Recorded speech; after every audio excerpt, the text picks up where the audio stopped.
Hello everybody, and welcome back to Dicey Discussions. Today we will be talking about kind of more of it goes hand in hand with the end of the last episode, so if you haven't seen it, I'd highly suggest you do.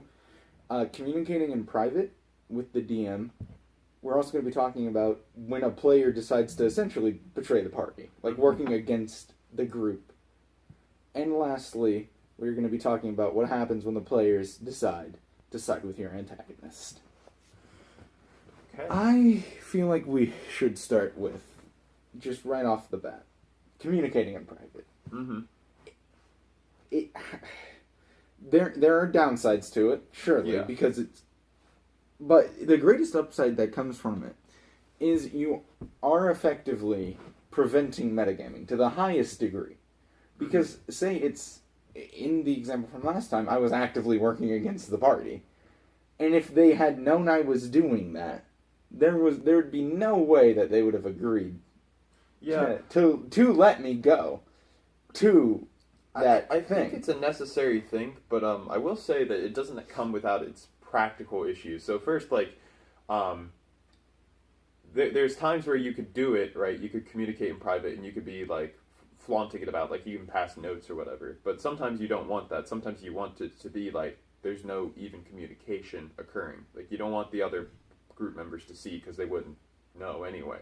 And so what had to happen in the example that Michael's referring to, you can see it in our last episode, I actually had to say that I was texting my mom, and I was in fact texting Michael back and forth about the campaign. And also, I won't say that when I was texting you, it didn't kind of like, it was hard to make sure that I maintained my concentration on the group and you, and like be fully coherent and trying to like, okay, so I got to maintain this chronology of what's actually happening in my mind, and then boom, that's the consequence. Yeah. You know, which Malmo coming with the face biters. So it does take definitely a lot of how would you say, nuance and skill and a little bit of concentration, especially if the implications are like immediate with the whole communication. But I guess the big issue really here is not the actual execution, but it's also like should you be able to do it? And I mean I think that it's a yes for the sake of for the sake of essentially maintaining a game that it's metagaming. That's really the only reason. Otherwise it would be. Otherwise it's why do it? Say it's not like.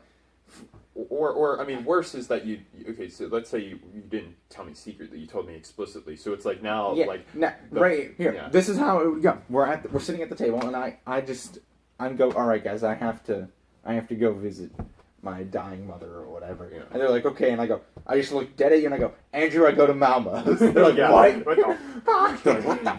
We follow you. It's like you don't know I'm going to Malmo's though. Ooh. Yeah, so now it's like, and then we'd have the conversation at the table about me selling the party out. Yeah, and so like that wouldn't make for really an interesting campaign. Think about it. That would actually ruin the experience for Josh and Jeremy to an extent, because now rather than having that sudden feeling of betrayal or like what happened more like now they'd be trying to find a reason to kill my character. Yeah, because they don't have one. They don't know I betrayed them. You know what would have happened is there was a random encounter on the road, right? Right. Yeah, so they would have been like, oh, we're injured, man, we gotta go back. Yeah, that's exactly what they would have done.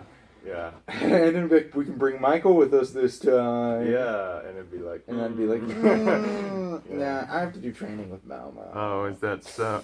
Really, Michael? Yeah. Malmo, they're in town, kill them. Yeah. So I don't think that you can always be explicit about it, even though, like, as players, they should role play, that they don't know what I mean. But personal humans. feelings are gonna get involved too. So you can't do that. Mm-hmm. But if it's not a serious topic either, you shouldn't just have private communication for the sake of it. Say you want to buy like a fucking throwing dagger, right? But your character doesn't want the others to know you have it. You can just say that at the table. And then bring up the fact that they don't know you have that when you use it. Mm-hmm. It wouldn't be a thing you'd have to say to the DM. It's like, text your DM, I'm going to go buy this throwing dagger. Just to make sure that nobody actually knows you have it. Yeah. That's a very, it's not important, you know. Yeah. So if it's like a heavy thing that might affect personal feelings, and that those feelings might affect how they actually react to what's going on, you should do it privately. Otherwise, you could do it at the table. Yeah, it should be fine. So I think that pretty much covers private communication. Do you miss anything? Yeah, no. Okay. Betraying the party. Yeah, betraying the party. Is it okay? And I guess, like, can you even talk about it prior to the game? Because, I mean, I feel like that sets, like, the mood for betrayal. Session 0, right? Yeah. Let's say session 0, you're sitting there and it's like, all right, guys. So, what are our opinions on betraying the party? Yeah. It's like, why do you bring that up? You plan on betraying the party? Yeah, so I guess the best way is for the DM to bring it up, because I mean, Yeah. the DM isn't going to betray the party. He's just No, what are already you talking about? has He's going to change from, embodying the villains to just, the villains want to kill you. Well, Clearly, he's betraying the party. everybody's actually sent an assassin to kill you, and so the assassins are killing each other so that they can get to kill you. Yeah. No, For that, well, I mean, the DM can always betray the party. That NPC that joins the party, right? Ooh, secretly I'm an evil 20th level wizard, and I'm just gonna time stop. Fireball. I'm just gonna dimension shift you all to the plane of water. There you go. Have fun that works drowning. too. So bad. But so can you talk about it before? I think yes, but the DM has to bring It'd it have up. to be the DM that brings. Because otherwise, once again, it sets the mood for betrayal already occurring. Now everybody's going to be like, what, you're going to betray us? Anytime you go, nah, let me go this way, it's like he's planning to betray us. But, guys, I'm just going to the weapon shop. Calm down. He's betraying us. I think it is more realistic, though, that a player can betray the party should it come. Now, the only thing is that if you're playing like a really good campaign, like everybody agreed, okay, we're going to be good people, like alignment good, then perhaps you would have it so that you won't actually betray the party, but you'll maybe just like not participate, like you'll conscientiously object or whatever. You know what I mean? See. In the crime campaign, I tried to conscientiously object. I even brought Josh's character aside to bring up my questions about it. And I'm like, are we seriously gonna do this? Yeah. We're gonna sign with someone who is shady in our standards. Really? And so, of course, what happened was that you went, and I went, betrayal happened, anger everywhere, and then the most unfavorable outcome. So the question is, though, like, as a character, you could have just, like, not gone rather than contacted Malmo about it. Now, that would have been really boring for you as a player, to be honest. You would have just, like, sat there and been like, okay, so are you done now? And that's not what my character would have done, though. Yeah, my character would have sold him out. Yeah, so that's just... If it works with your character, then I believe it should happen. But say you're playing that lawful good character. Selling out to the authorities, sure, that would make absolute sense. Yeah, if they're doing an evil act. Yeah, if they're doing an evil act. But say it's like somehow you got roped into doing something for like 2 rival fucking farmers or whatever. You're not going to go, and they're siding with the farmer you don't like. You're not going to go to the other farmer and tell them that. It's like, oh, okay, I'm just not going to participate in this.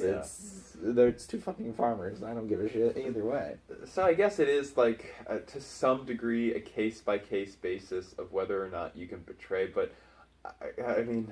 You gotta keep it to... If it's, like, such a minimal thing, you really shouldn't have to do it. If it's, like, so against your character...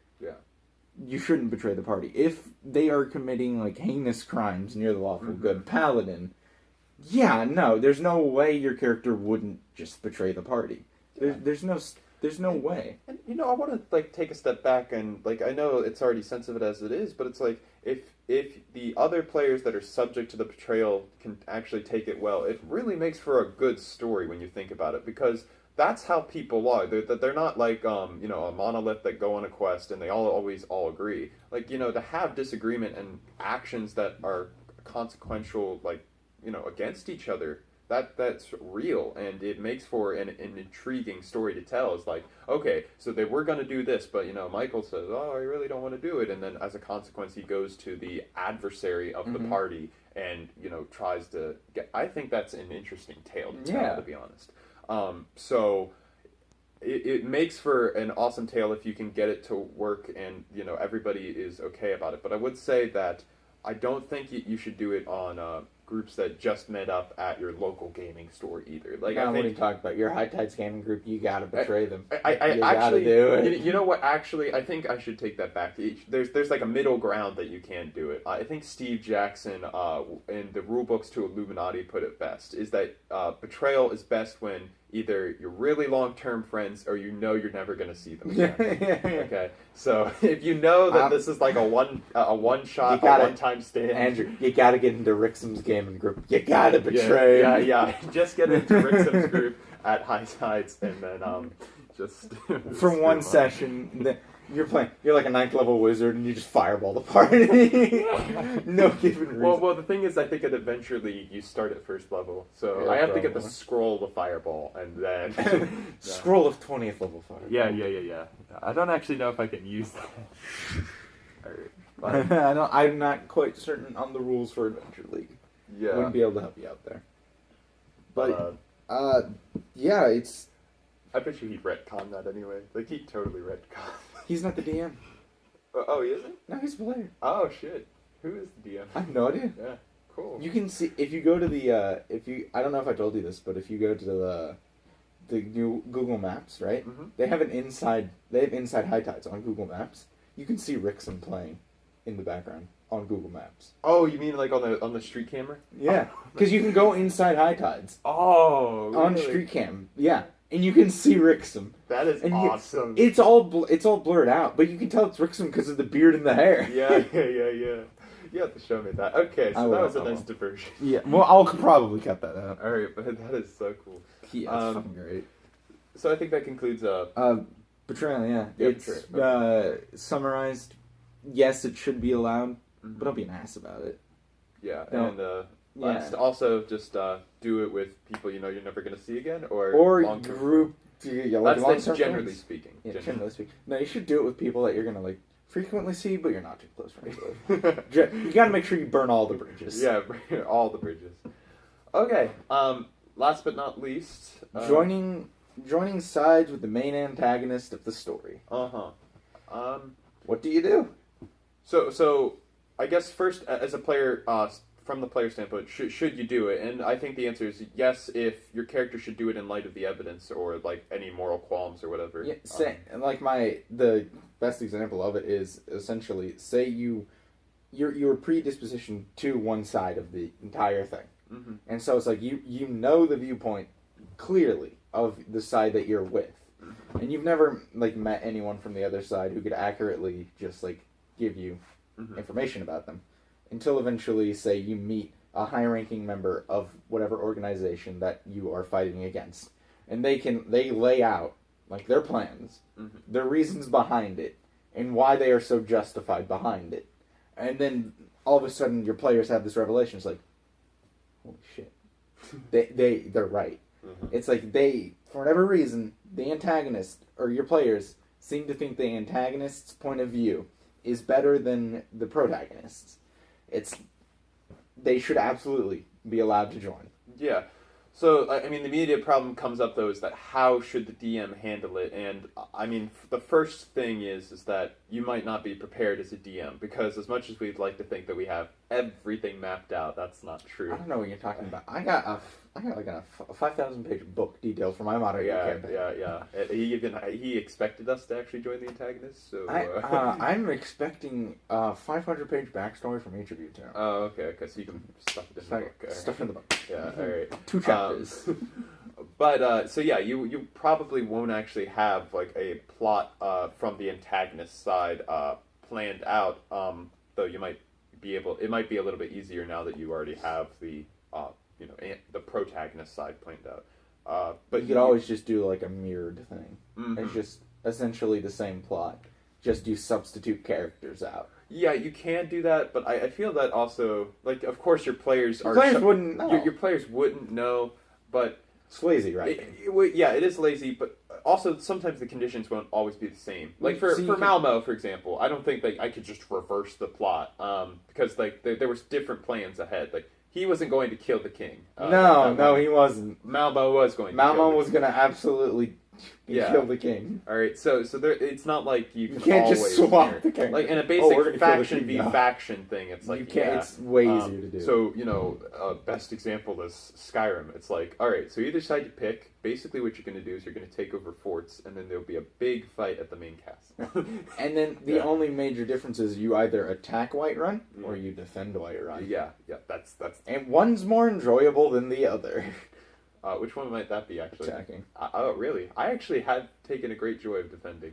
I mean, it's fun, but I just like having to storm the gates. Yeah. It's a lot more enjoyable. Well, the funny thing is, you don't even have to really fight people. You just sprint past everybody, you can pull the lever, and that's it. You can just run away from the battle. Your side will automatically win. Really? Yeah. Oh, that's corny. No, there will be dialogue for it, too. Where, like, say you're attacking, right? Mm-hmm. And you run away. Ulfric will be displeased with you. Oh, really? Yeah. So you won't get, like, the blade and everything? I don't know. I don't think you will. I don't think. But the funny thing is, though, okay, like, I know you're... I'm pretty sure you still get the promotion of the blade, though. I think you do. Wait, really? Yeah. No, that's stupid, though. Because, like, if you did that right, then you wouldn't be, like, an important person throughout the rest of the war. No, you wouldn't. Because, that's... The whole idea is that you're the one that pulled the lever. The idea is you pulled the lever and you were there at the fight with the Jarl. Yeah. So... Yeah. Whatever. All right. Going back to the topic at hand, that was siding with the antagonist. Siding with the antagonist. Ulfric Stormcloak. Yeah. I mean. Let's see. Jeez, I gotta pull myself together now. You can't. I'm glad you brought up the fact is like, yeah, Michael, you actually expected us to side with the antagonist. In like it would be 2 campaigns ago at this point. Mm-hmm. It's not for modern day, even though I guess I technically would have, and not for the one before that, but the first campaign with Valen. Yeah, with Valen. Okay. There were like 4 factions you could have sided with, and I had different stories for each one of them. Awesome. So it was like you had the guy that was clearly set up as the protagonist. Mm-hmm. You had the one that was clearly set up as the antagonist, and then you had 2 like other factions that if you saw their belief, they could either be the protagonist or an antagonist. Mm-hmm. And so it was like, oh yeah, if I don't know why you would ever actually side with the antagonist ever, but if you do, oh boy, are you gonna have fun massacring villages? Is basically what it was. Wow. Okay. You would have to be a sick, twisted fucking weirdo to side with the antagonist. Well, also you have to be somebody who wasn't self-interested, because by the looks of it, they weren't gonna like reward as well or anything. You wouldn't. I mean. You wouldn't know. It's. I mean, The clear set out antagonist was a group of cultists, essentially. Yeah. Who were gonna fucking release a dude from a prison from the 9th layer of hell. But I'm saying it wasn't particularly lucrative. Like, it wasn't. You don't know if it was or not. Alright, fair enough. You didn't make it far enough into the story. Oh, man. So I guess we're gonna come back to that story. That's why you don't want to spoil it. No, I mean, it would have been just as lucrative, really. All right. It depends on It's got to be more lucrative to be worth. I mean, hey, you would have reshaped the world in your image. Well, you would have reshaped the world in his image, and you probably would have gotten a position of power. Hey, that's nice. It would have been like less gold reward, more power, more influence. Yeah. And then if you had sided with like the actual dude, it would have been more monetary compensation than it would have been anything else. But, what are we talking about? Siding with the antagonist. Yeah. I'm like, what are we talking about? Yeah, so... Skyrim? But, I mean...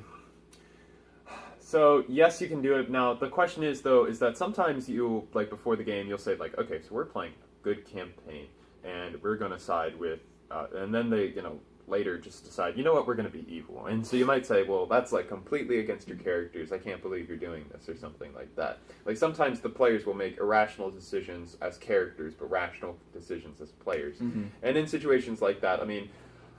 you ban it. Yeah. You don't allow it to happen. I think that a really relevant example is, you didn't establish that this was a good campaign, but remember like the first lunch campaign is that you wanted to like join Erasmus, right? You're like, oh, Erasmus, let's take over the world together. Yeah, because I was the halfling rogue who was, I'm fairly certain, chaotic evil. Not even, I wasn't in my phase as neutral evil. He was chaotic, and so I was like, Erasmus is like floating there or whatever on his fucking angel wings or whatever that he had. Yeah, and I had flying boots too, so it wasn't. So what it was I'm so glad this worked out the way it did too. Was Erasmus is there threatening to like kill us all or whatever if we don't become his slaves, is what it was. Yeah. And I was like, Erasmus, you gotta, slaves, that's not good enough. And I killed the king, is what I stabbed the king. I was like, we gotta do this together, Erasmus. Full betrayal of the party. And the best part is there was like no consequence from this for me either. Like I like fully betrayed the party. I killed the king and I was like, Erasmus, come on, man. And he's like, no! Andrew wouldn't let me side with the antagonist. And so, and I'm pretty sure I wanted to join Erasmus because I thought there was like, yeah, he's this intelligent guy. The king was a douchebag, first of all. Well, I mean, he did have like the power of like a single celestial plane. He did have that. Yeah. It was self-preservation is mostly what it was. Yeah. Also, I really didn't like Emily's character. This is Sup Brah. Sup, bruh. Yeah, that was. Was it the same, or was she playing the dwarf now at this point? No, remember, because like the beholder encounter was just before like you open the gate. Right. Yeah, right. And after he went through the gate and he was like, "I'll see you again soon." And yeah. you were like, "Well, that's not auspicious." And I'm like, "Well, good job, guys. Campaign over." And you were like, "Yeah, that's we know I remember. It's not." I remember when we zoned of truth him and you just let him lie. Like I said, he had a ward against Zone of Truth. Clearly, yeah. Sure. You go fuck yourself. That's a campaign. That's on a side note. I feel like that's a really good topic we could cover later. Is spells and their interaction with information exchange. Yeah. Because another example that immediately comes to mind is Chris Coit's campaign with you know, I know exactly communicating with the dead. But anyway, you wouldn't let me sign with the antagonist, and you just wouldn't let it. And what happened was I ended up killing him. Mm-hmm. I killed him. Yeah. Let's get this right. I dealt the killing blow. That's all that matters. Uh-huh. I did. I was the one that chased after him on the flying boots. Who did the most damage, though? What Adrian was playing what at this point? Because remember, he didn't have his 18th level multi-class character. Yeah, I don't know what he was playing. I'm pretty sure... I think I would have dealt the most damage, because I was the only one that was able to follow him. Yeah. Well, yeah, the winged boots. I had the winged boots. The dwarf wouldn't be able to follow. No. Adrian, what? I still don't remember what he was playing at this point. I don't know. He was playing a cleric and monk before. That doesn't sound right. Ranger. Cleric ranger. Cleric that's ranger right. is what it was. And then after that, he played. I have no idea. I have no idea. Yeah. Well, regardless, Anyway. You shouldn't have it to just. You can't Side with the antagonist, but I feel like maybe a better way that I could have handled it was to see if, had you sided with them, could they have resolved the issue against you? Now, but the thing is that immediately then what you have is that it's not a unilateral decision, so it's not like the whole party sided. Then there's a split in the party, and I feel like that's a fundamental issue. It's not a fundamental. It's like imagine it's not even like there was an even number of people either. It was an odd number. Yeah. There were 3 of us. Yeah, and I was just like, hey, I want to be with this guy. Yeah. No, it was like out of nowhere too. I was like, yo, I'm with him. So, but I feel like, though, I mean, broadly speaking, it's a fundamental issue, because it's not always the whole party's going to side with the antagonist. It could be, like your situation. It could just be one person. Yeah, like that. And so, well, the question is what? Do you resolve it in game, and the winner is going to be the person, the winner of that dispute, like literally via combat. That's what we're going to do, so you'll just make a new character for the person that died, or the people that died? Or is it going to be that... I feel like a good way to handle it, say you have a party of like 5 people, and one or two of them want to side with the other antagonist. If they can't convince the other people as to why they should actually side with the antagonist, you could always just have their characters leave and side with the antagonist, and then they create new characters. Yeah. But then that still would ruin the thing. The thing is, I feel that the... Okay, so there's the difference between player attraction and character attraction. If it's just character attraction, that would be a solution to it. Yeah. But if it's like a player-drawn attraction, that solution doesn't work. I think, and this would take a lot of, how would you say, finesse to pull off, but what you could do is you could actually have the party in real life split to the point where you have two different games going on. In the same world. The one struggle where the finesse really needs to take place is the interaction between the actions that occur during one campaign one session and the other session. Mm-hmm. So it's like, well, they do this and you do this, and then maybe one time, like, everybody knows that there's going to be, like, some kind of confrontation. Confrontation. So you maybe invite everybody. Yeah. And so it's like, this is the final battle. I mean, that would be pretty fun, actually. Mm-hmm. I think that it's going to take a bit of imagination to resolve it if you really do have a split. But I think the whole thing is, if you have just character attraction, but like the players want to stay together because they're playing a game, you can have them retire into the service of evil. And then you have them. And then when the final confrontation does actually show up, you could have the players play their old characters. They're playing two characters now. Playing two characters on either side of the thing. Yeah, that'd be interesting though. I mean, it would be, but you have to have honest characters. Because it's like playing chess against yourself. It's like, I wonder what I'm going to do. Yeah. So you got to make sure that you have honest characters, or honest players, if you do that. Yeah. But, all right, I think we I think that pretty much covered betrayal.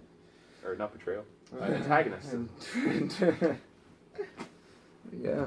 Betrayal and joining the antagonist does come... They really hand in hand. It's really hand in hand, because if it's not the entire party that sides with them, it's a party betrayal at that point. Yep, pretty much. So, thanks for joining the second episode, the second season.